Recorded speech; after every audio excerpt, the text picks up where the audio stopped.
Good morning and hello to all of you truly precious people of the internet. I hope you're all doing exuberantly. Today we are back on the V6 Calais drift car. If you do not know this car, please make sure to check out all of the build videos and all of the events that we've taken it to. All those videos are on my channel. All in all, I am very, very happy with this car and the setup that it is. The fact that it does what it does and how I wanted to do it with the power that it has still blows my mind, and it's proven itself time and time again to be a really reliable package. But this video, it's going to be filmed over the course of the next several weeks, but I do have about half a day today to get started on it, so we're gonna. It's going to be more about improving the car in the setup that it currently is, doing some maintenance items, some modifications and a few custom things, just to sort of make the thing a bit user-friendly and a bit gooder in the state that it's in. So let's dig into it and I'll show you where we're starting. Where we're actually going to start this video today is inside the car. For those of you familiar with my channel, I did a video a little while back of changing some things up inside the interior of this car, and I'm going to sort of continue on with that. I used to have a Speco volts and oil pressure gauge sort of sitting down in this area that I didn't like. I ended up moving them up here, and in my storage locker I found a brand new automated volts gauge, which I ran instead. Still running the Speco oil pressure gauge, but it's a liar. So I've got the battery disconnected at the moment, but when you turn the ignition on, it reads about 30 to 40 PSI with the car off, and it's pretty much always reading about 80 to 90 PSI of oil pressure when the engine's running, which is absolutely not true. So on Autometer's online eBay store, they had a little bit of a sale on, so I've picked myself up an Autometer oil pressure gauge. It's an electric gauge, not mechanical. So it does run a sender. So what we're basically going to start with is by removing the Speco sender from my oil pressure switch T-piece down here, and we'll replace it with the one in here, and then we'll go inside the car and swap the gauge over. All right, pretty easy job. We've got the old one out of the adapter there. Here is our Speco one that we are replacing, obviously going in with our Autometer one. And I do like to run just a little bit of sealant on the thread. It is a tapered thread. Some people use thread tape. I just use a bit of Sikaflex on it. So we'll do that, screw that in, connect the wire, and then we'll move inside the car. First part of this job is done. Got the Autometer oil pressure sender in. So that's installed. So now we've got to go through and get this out. But the problem with this is this was popping out just after I fitted it. So I've held this in with windscreen Sikaflex. So it's going to be interesting to see how I get this out. Hopefully I don't damage it. Probably will, but let's see how we go. We've got the whole situation out of the car. It didn't actually come out too bad. So now all I've got to do is remove this gauge and put that one in, connect some wires, and happy days. Looking good. Got the whole thing swapped over. Even put a sticker on it for fun. Everything's connected on the back. So we'll just go sit it in the car, plug everything in, make sure it works. So we're all in. Now we can test everything. Illumination. It works. Power.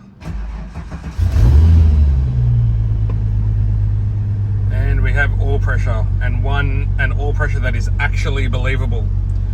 Awesome, on to the next job.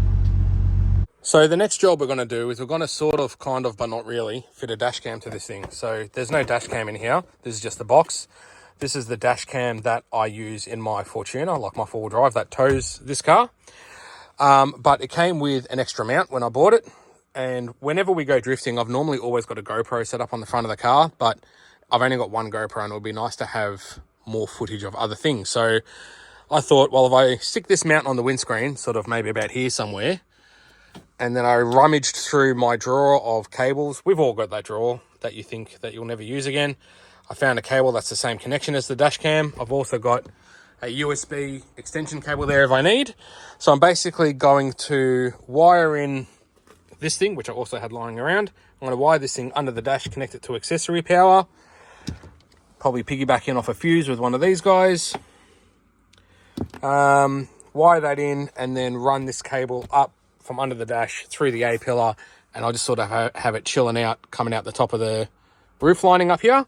So then when we get to track, I can literally just unplug and then unclip the dash cam from the four-wheel drive and then plug it in and clip it in here. And then we've always got footage recording of forward-facing stuff. So probably won't film too much of this because it's going to be pretty boring, but I'll just crack into it. Right, I got that little job done. Obviously our mount's just double-sided tape onto there. Got our cable there with a couple of stick-on mounts. Up through the headlining, down through here. Got my little double USB thing here, and I've even found an old iPhone cable that's just going to hang out the side there and sort of chill around there so I can charge my phone while I'm drifting, because that's important. So I'll just bang this bottom cover back on now and on to the next job. Next job on the to-do list is I'm actually going to change the steering wheel. This is a $99 special, sort of Autobahn special steering wheel. And I think it's broken sort of internally in this area, or at least it's cracking because it's very bendy. And at the last drift event, going through scrutineering, they actually pulled me up on this and they said, make sure we address it before the next event. So I've done what we normally do, and that's jump on Evil Bay. And I've got myself this. So it's a bit of a green bubble steering wheel with that sort of hypercolor center. Figured that center will match my gear shifter and handbrake lever. So we're basically just going to pull this off and slap this one on. And done. Nice, easy mod. Bothers me that there's nothing on the horn button, but we might figure something out for that later. But yeah, I kind of really like how that looks. Anyways, next job requires the car to be inside, so let's do that. Right, yeah, so we've bought the Nugget inside for the next job that we want to do, and I want to do some kind of jacking point for the back of the car. When we go drifting, we take this orange jack with us because it's aluminium and it's lightweight. It's easy to carry around. And what I do is I normally have been just jacking it up from the back of the car under here, sort of on this lip here that you can see that is now a bit bent from jacking it up from there so many times. The issue with that is when I jack it up from there, and I know that that's not a jacking point, but we're going to try and make it one, is the back wheels are only just off the ground. So if I'm putting wheels on that have fresh tread on them, you sort of got to kick the wheel on to get it on. And if I go to the point where I end up popping a tire, I can't actually get the jack under the side of the car because it's too low. So that's why I want to sort of make a bit of a jacking point for the back. All I'm going to do to make that is I've got a couple of options here. I've just got 200mm lengths of box steel. This is 50 by 50 by 1.6. And this is 75 by 75 by 1.6. So I'm just going to basically try and weld or mount this underneath the back of the car to jack up off. But before I do that, I'm going to let both the back tyres down and then sit those sections of box steel under the back of the car and see if the jack fits under the back, because the last thing I want to do is go through, weld it on, and if worst case scenario, I have a double blowout, I can't get the jack under the back of the car. So we'll do that first. We'll let these tyres down, take some measurements and just have a bit of a look, and then we'll put the car on the hoist and get into it.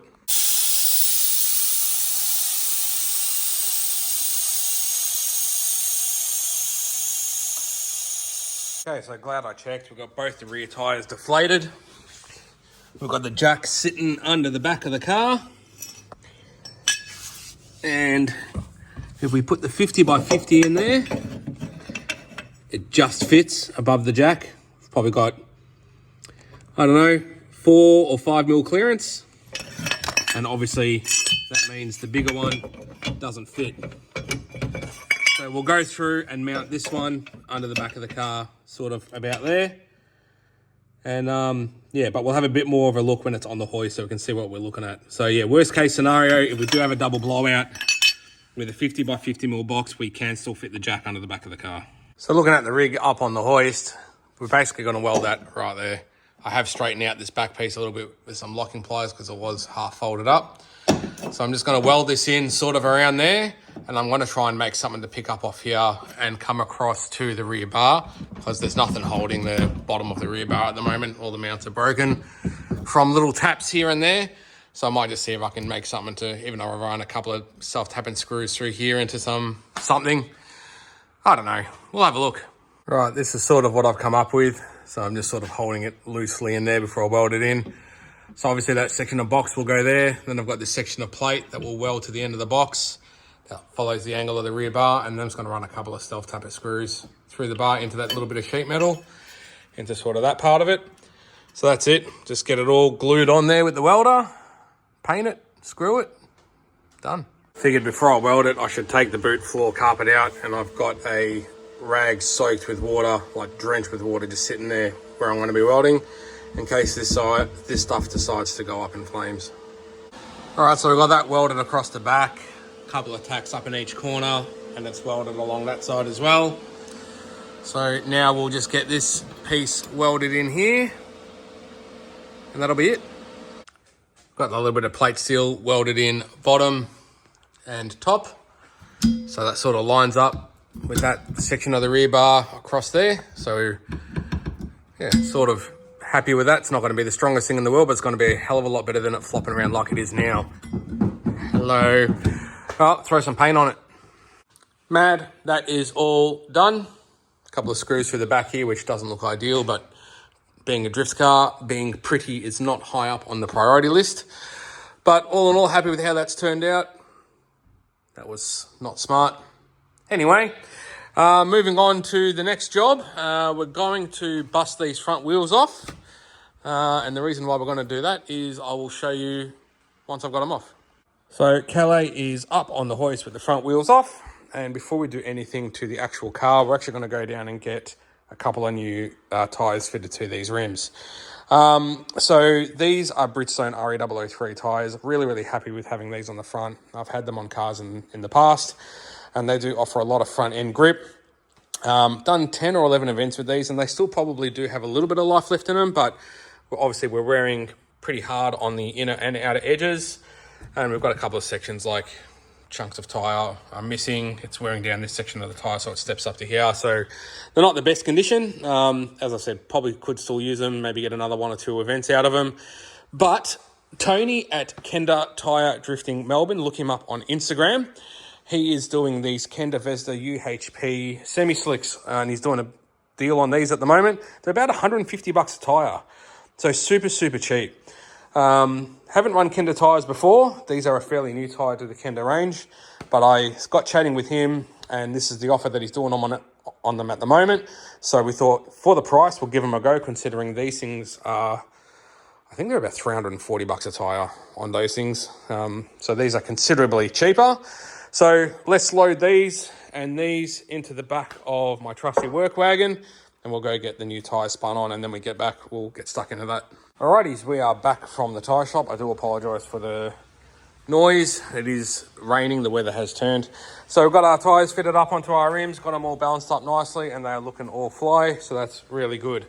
So the next job we're going to go on with on this thing is we're actually going to do a whole bunch of maintenance on this thing. So before the last event, I went through and did engine oil and oil filter, gearbox oil, and diff oil. But everything else on the car is as it was when this engine went in all of those events ago. So everything in this car's copped a bit of a flogging. So we're just going to go through and give it a bit of love in that regard. So we're going to go through and throw in a new set of NGK spark plugs. These are BPR 6EFS. They run 6EFS 13 plugs from standard, but if you run just the 6EFS, these are gapped to 0.8 mil, whereas the factory ones are gapped to 0.13. I just find these work well on these L67s. We're going to do a Ryco fuel filter. We're going to do a coolant flush with some new coolant concentrate and add in some Redline water wetter. This drops coolant temperatures allegedly. I already have some of this in there, but seems to work well, so we'll do that again. We're going to do brake fluid and clutch fluid. We're going to change the power steering oil, and we're also going to change the supercharger oil with some AC Delco supercharger oil. So that's basically it. We're going to go through and knock all of that out.